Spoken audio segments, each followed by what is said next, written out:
my garden. I thought I would do a little video on this. I've been trying to, all my worms in my bed are getting a little disturbed up because I'm pulling up all the strawberry runners that I let get a little more established for transplanting them around to different areas in the property. And so my strawberry patch kind of went out of control, and I haven't had a chance to really set it straight. But I have my thyme and different, right in here I have my thyme with these lovely little flowers starting up.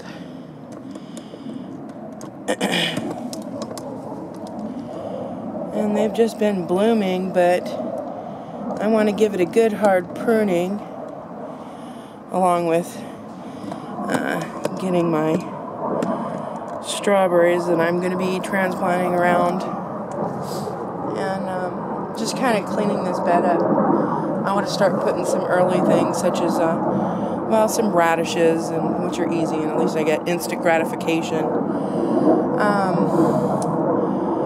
and some spinach, and I've already have some,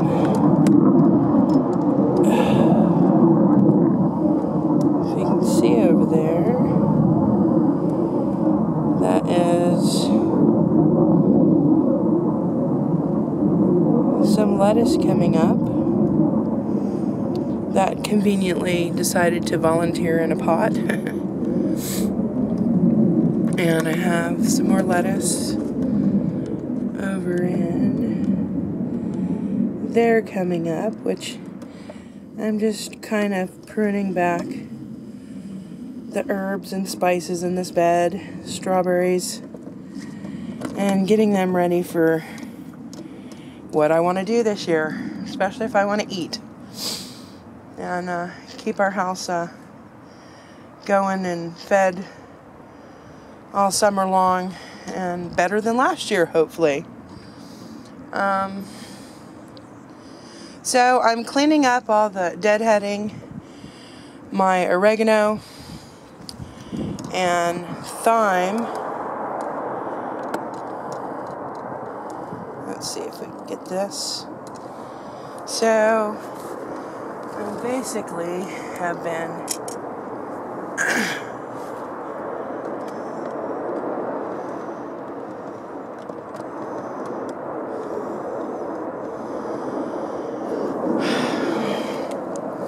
pulling out the strawberries that have crept everywhere, which is okay. I wanted this because I wanted to actually have them a little bit more established with a little bit better of a root system in them for when I transplant them to other areas. But and moving and closing down the house in Maryland, things got a little out of hand, and I never quite ended up catching up. And I knew I wanted to keep establishing these strawberries and move them over in other parts of the property. These were actually originally not even going to go in there.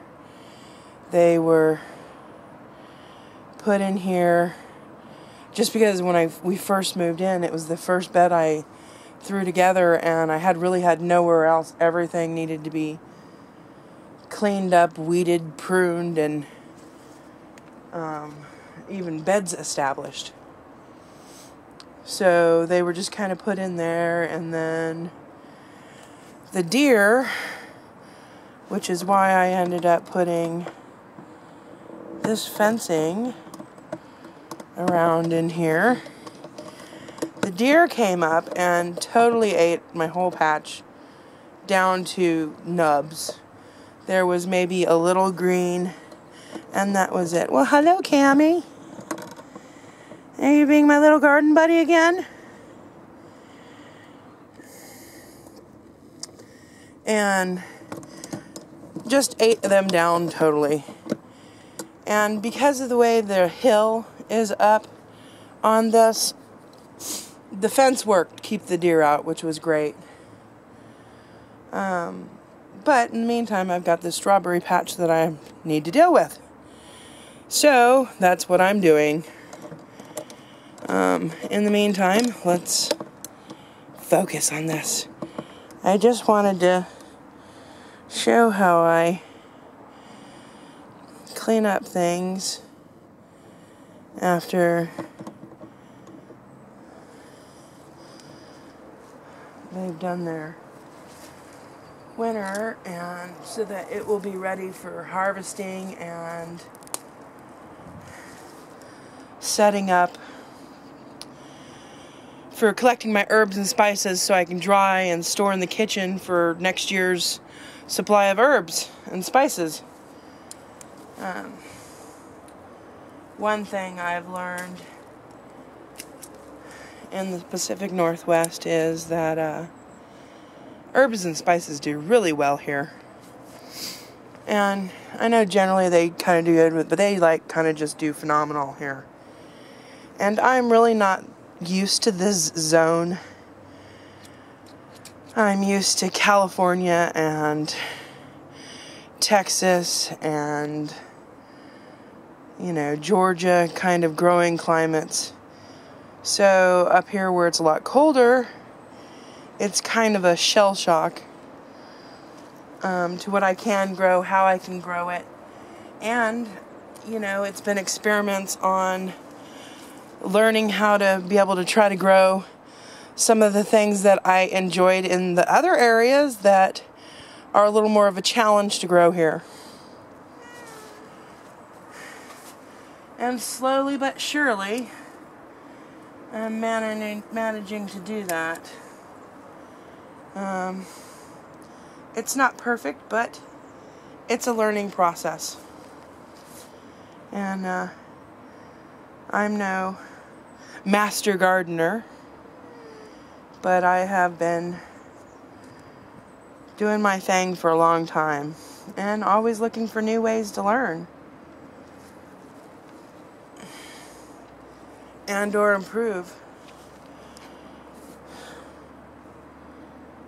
So as you can see, this is some of the thyme, and basically I'm just taking this, deadheading it off. So hello, babies. You helping? Yeah? You gonna help in the garden? Yeah, thank you.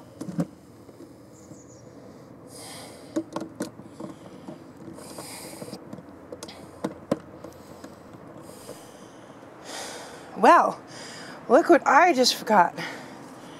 There's a dandelion, and look at the nice root on this dandelion. I don't know if anybody likes to eat dandelions or use the roots, but that was quite a find. I'll set that over there in a goodie bag and deal with that later.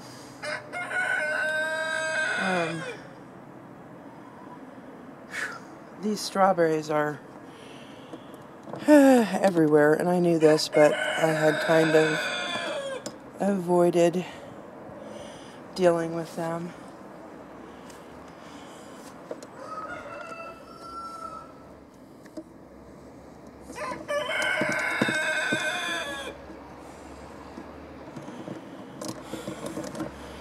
Miss Cammie.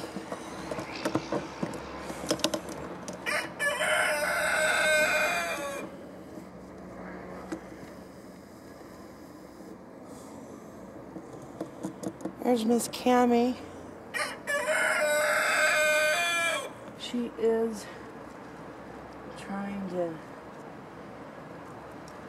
be a star. Oh.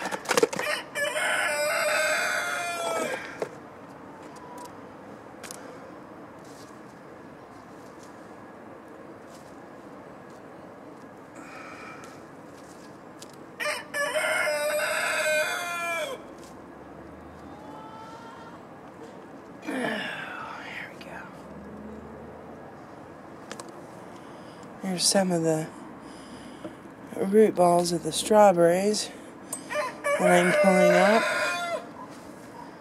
I want to actually put them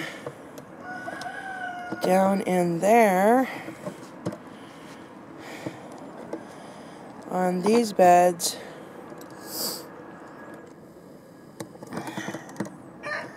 Towards the back, just before where the just before the wood chips are. I'm using that just as kind of a, well, to get some more organic matter in my soil, and also to help suppress all the grass on this hill. I cannot really maneuver on the hill, but I can do around the top. But anyways, along where my soil bed is and the shavings are is where I want to put some of these transfer of strawberries and let them just kind of go in the back, and they can actually work rather well there. And then another area I will be putting them is back on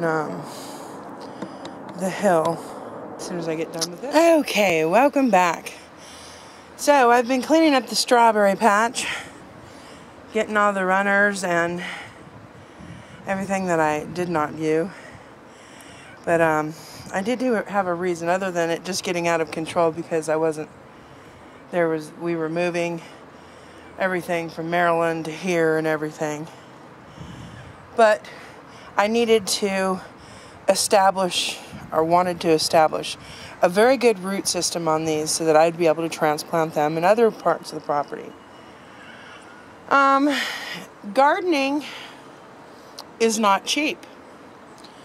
In the beginning, it's very expensive. However, that cost does go down after a while. You know, your beds are established, the materials that you've used for your beds are established.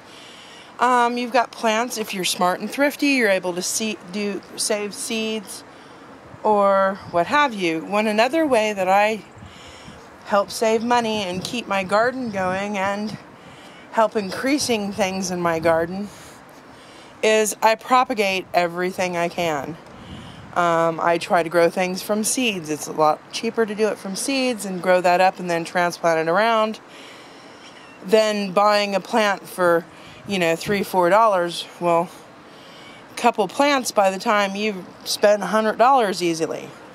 So here is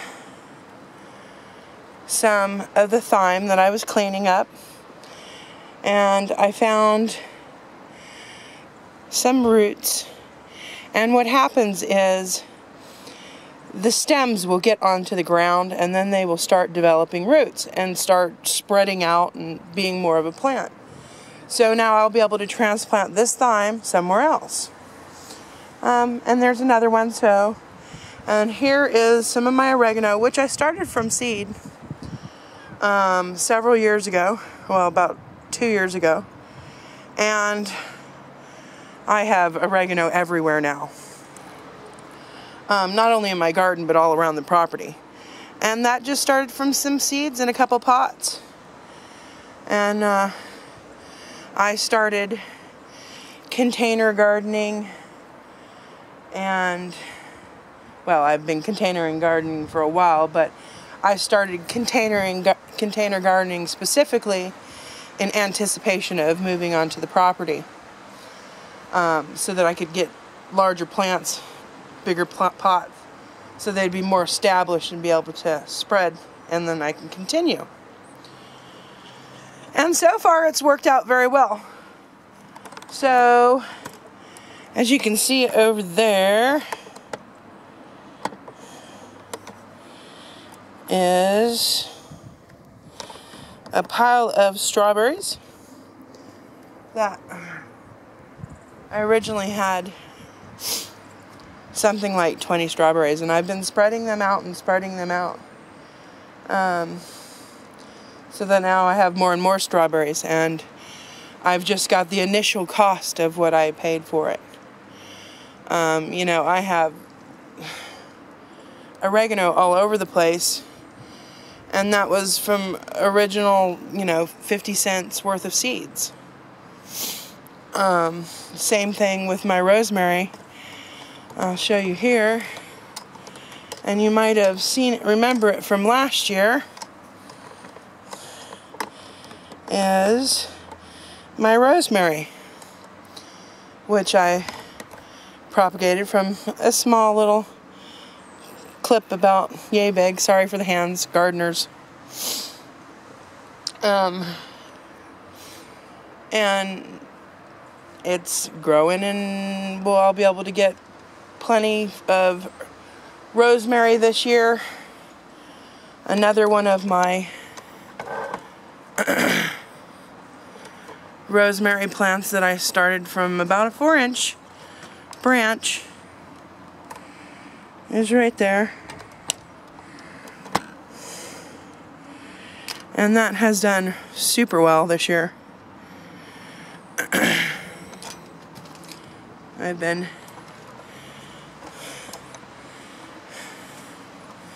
one of the benefits of having a woodworker and gardening, and you can identify exactly what kind of shavings or sawdust that they're producing, because some woods you don't want to use the sawdust for, or if it's pressure treated, especially for your garden. Anyways, that's just a quick update. I had made a promise to somebody that I would let him see what was going on in the garden. There's a little bit of the update. I have garlic coming in.